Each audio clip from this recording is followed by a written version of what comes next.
Salam Sastra Indonesia.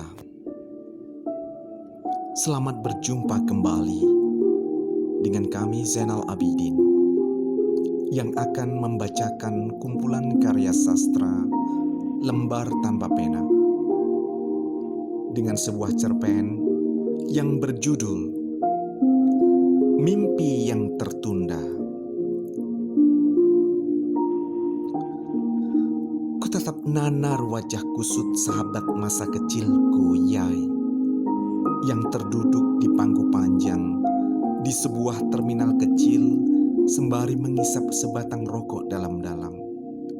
Lalu dihembuskannya perlahan-lahan seraya berkata, "Cero, di sini jadi tempat kita untuk menentukan arah perjalanan hidup. Dan persahabatan ini akan tetap terbawa sampai nanti." Aku hanya terdiam dan sesekali pandangan mataku menyelinap di ruang kosong untuk memahami apa yang terucap dari sahabatku itu. Yai, aku takkan pernah melupakan kebaikanmu selama ini. Aku tahu kau telah berikan sesuatu yang berharga untuk sebuah perubahan dalam sejarah panjang yang akan aku lewati di kemudian hari. Mungkin jalan yang kita pilih ini berbeda, tapi tujuan kita sama. Ya, untuk mengikuti takdir kemana kita akan bermuara nantinya. Kami berdua menunggu bis kota dengan arah yang berbeda. Yai selalu memperhatikan bis yang dari arah Semarang menuju Surabaya. Sementara aku mengamati bis yang akan menuju Yogyakarta. Selang beberapa lama, bis yang akan menuju Surabaya pun tiba. Yai menjabat tanganku dan menepuk bahuku. "Cero, jangan pernah redup untuk terus menyalakan api perjuangan dalam menggapai apa yang kita cita-citakan dulu. Selamat jalan, kawan. Suatu saat kita akan bersua dalam nuansa yang berbeda." Ia segera bergegas menaiki bis yang sudah menunggunya, dan aku melambaikan tanganku. "Hati-hati, Yai. Aku akan selalu menanti kabar darimu." Bis yang membawa Yai pun berlalu, menjauh dari tatapanku. Aku pun kembali ke tempat dudukku, menunggu bis yang akan membawaku ke kota pelajar. Kota di mana keberadaan kerajaan Mataram Jawa masih menampilkan tradisi-tradisi unik yang mewarnai kebudayaan Nusantara. Apa yang aku nanti-nantikan pun tiba. Bis yang akan menuju kota Gudeg pun tiba. Aku beranjak dari tempat dudukku dan kemudian menaiki bis yang berhenti sejenak. Aku pun memilih bangku tengah untuk mencari kenyamanan dalam menikmati perjalanan yang cukup panjang. Bis yang aku tumpangi melaju perlahan-lahan, meninggalkan kota kecilku yang banyak menyimpan misteri yang belum terungkap. Kota demi kota telah terlewati, dari kota bumi Minatani, Purwodadi, Karanganyar, Kartasura, Solo, Klaten, dan hingga tibalah sampai kota Yogyakarta, tepatnya di terminal Umbur Harjo. Terminal yang cukup ramai dengan hilir mudik orang-orang yang selalu menebar senyum ramah, meskipun aku merasa terasing di tempat yang baru aku jamah. Aku pun turun dari bis yang aku tumpangi, menjejakkan kakiku pertama kali di sebuah kota yang merepresentasikan budaya Jawa yang sangat kental. Aku sejenak memeriksa alamat yang hendak aku tuju, yaitu Pasar Legi, tempat di mana seorang kawan sewaktu SMA tinggal. Dia lebih beruntung dariku karena terlahir dari keluarga yang cukup berada. Bapaknya seorang juragan kayu yang banyak menghasilkan berbagai macam produk kerajinan furnitur. Karenanya setelah lulus SMA, dia langsung melanjutkan kuliah di sebuah kampus yang bernama Universitas Wangsa Manggala. Aku menyetop sebuah angkot yang akan melewati Pasar Legi. Sesampainya di Pasar Legi, aku pun turun dan melanjutkan perjalanan kaki sampai di depan pabrik mie. Dan disitulah aku bertanya tempat kos-kosan anak-anak yang kuliah di Wangsa Manggala. Aku pun dipertemukan dengan kawan SMA aku yang bernama Fikor. "Hai Jero, akhirnya kau sampai juga di Jogja. Ayo silakan masuk. Ada apa gerangan sampai kau ke sini?" Aku menjawab, "Fikor, aku sebenarnya ingin ikut seleksi SMPTN. Aku ingin kuliah di kampus yang aku impi-impikan sejak dari SMA dulu, yaitu Universitas Gadjah Mada." "Wah, bagus Jero. Kamu masih punya semangat untuk melanjutkan pendidikan. Besok aku akan antar kamu ke kampus UGM untuk melakukan pendaftaran," ujar Fikor yang juga seorang musisi underground berambut gimbal dengan tubuhnya yang tinggi besar, tapi dia adalah kawan yang punya solidaritas sosial tinggi tanpa memandang status seseorang. Keesokan harinya kami pun berangkat berdua menuju kampus UGM dan melakukan proses pendaftaran. Di sela-sela antrian pengisian pendaftaran, aku amati kampus UGM yang begitu membuatku bangga dan berdecak kagum karena nuansa klasiknya yang membawa impianku semakin menjulang, seolah-olah enggan untuk menjejakkan kaki ke bumi. Aku pun harus menunggu seleksi tes yang akan aku ikuti beberapa hari ke depan.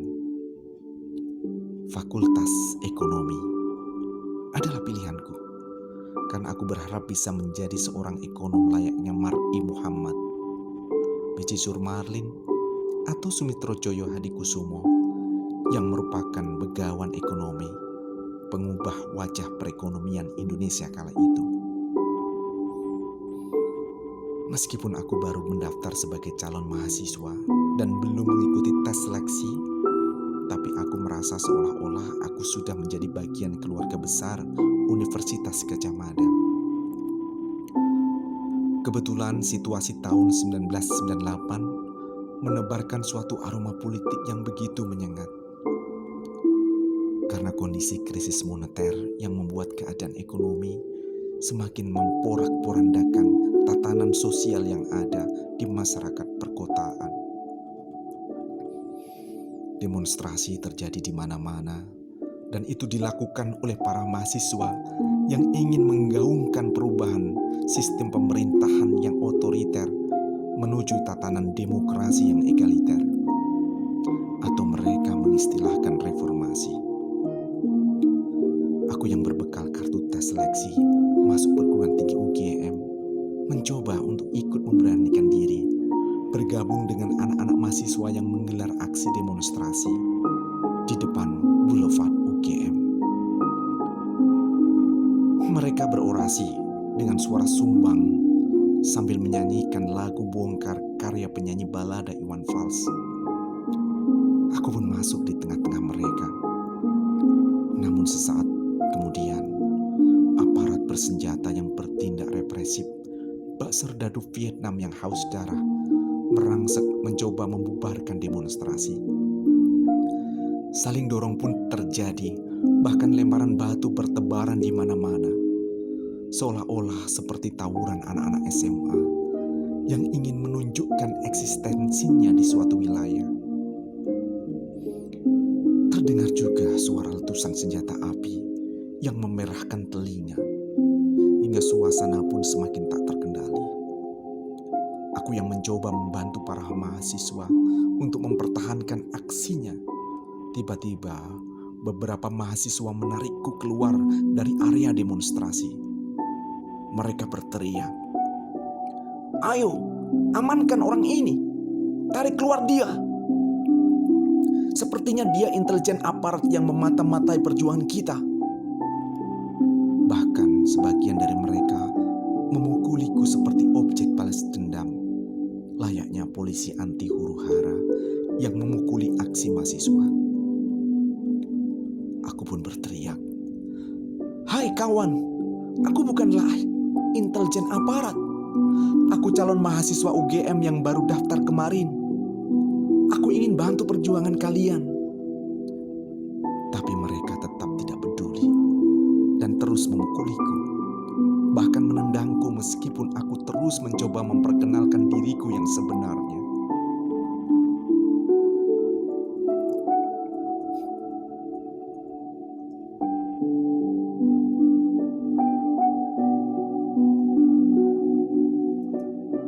Sampai akhirnya pertahanan tubuhku mulai melemah karena salah seorang mahasiswa menghantam kepalaku dengan sebuah batu padas, sisa-sisa proyek pembangunan jalan raya yang mangkrak.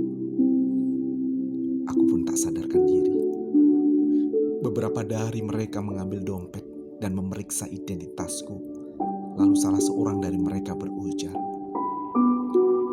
"Wah, kita salah sasaran ini. Ternyata anak ini peserta tes SMPTN UGM. Ayo, bawa dia ke klinik terdekat. Kita bantu selamatkan nyawanya." Beberapa mahasiswa menggotongku, membawaku ke klinik untuk mendapatkan perawatan. Ternyata akibat pendarahan di kepala yang cukup hebat, aku sempat tak sadarkan diri selama 4 hari. Dan setelah siuman, aku merasa tubuhku sulit untuk digerakkan. Mataku terasa berat untuk sekedar dikedipkan. Sayup-sayup aku terdengar suara pelan menyapaku dengan lirih. "Zero, kau tidak apa-apa?" Aku merespon dengan pelan. "Siapa kau? Dari mana kau tahu namaku?" "Aku tahu dari identitas yang kau bawa, Zero. Setelah teman-teman kami memeriksa identitasmu, ternyata kami salah sasaran. Kami kira Zero adalah pihak intelijen yang menyusup di tengah-tengah kami.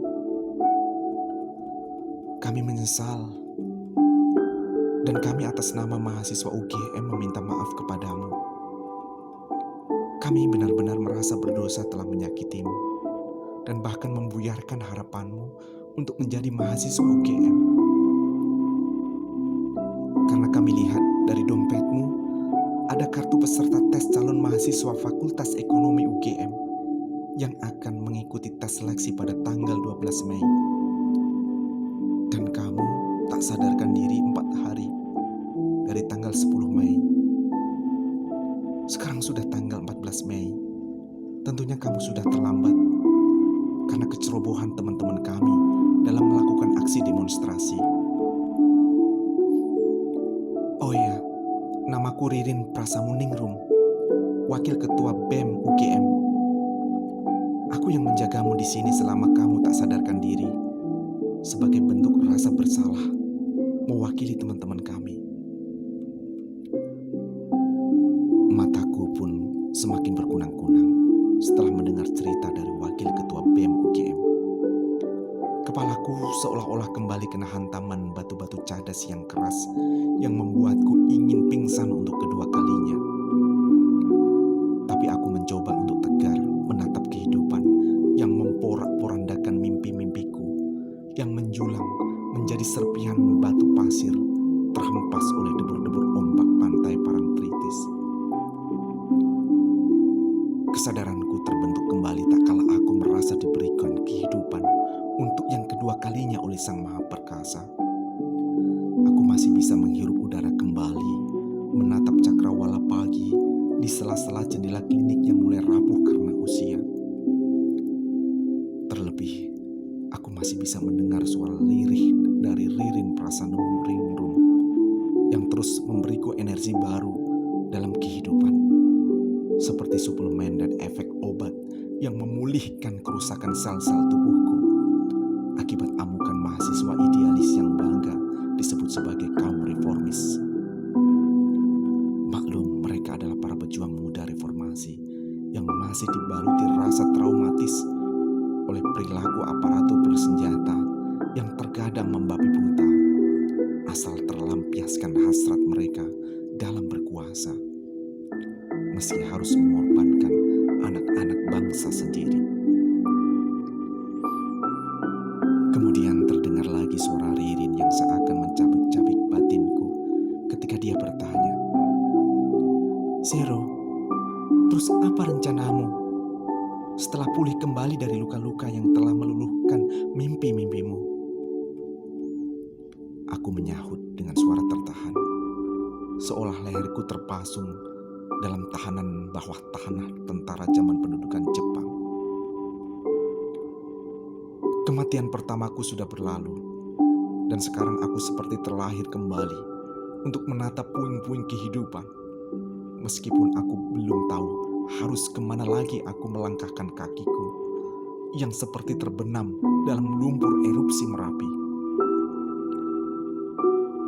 Ririn pun merespon ucapanku.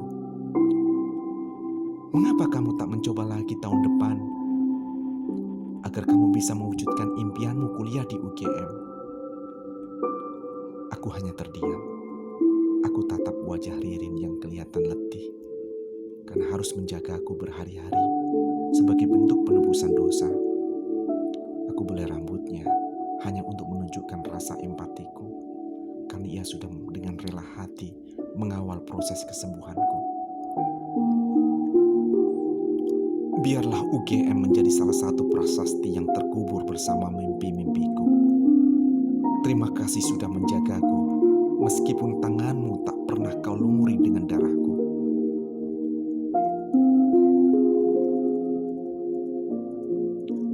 Ririn pun jatuh tertidur di sampingku dengan posisi terduduk dan kepalanya tersandar di tempat tidur perawatan.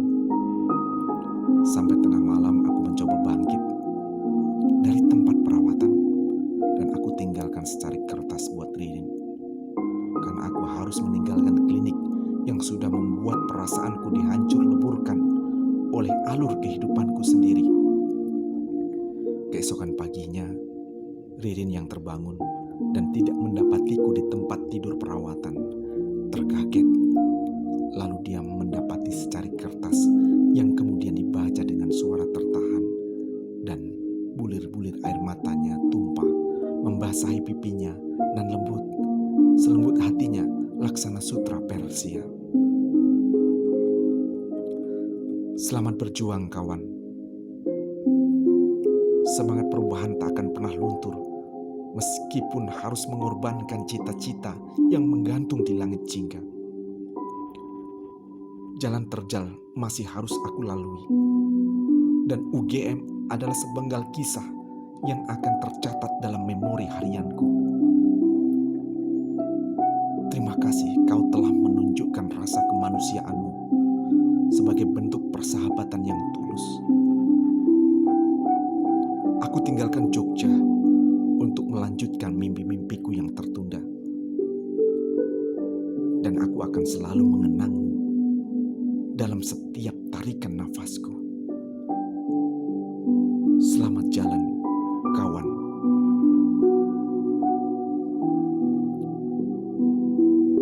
Demikian cerita pendek yang kami hadirkan pada pertemuan kali ini. Terima kasih. Semoga bermanfaat. Salam sastra Indonesia.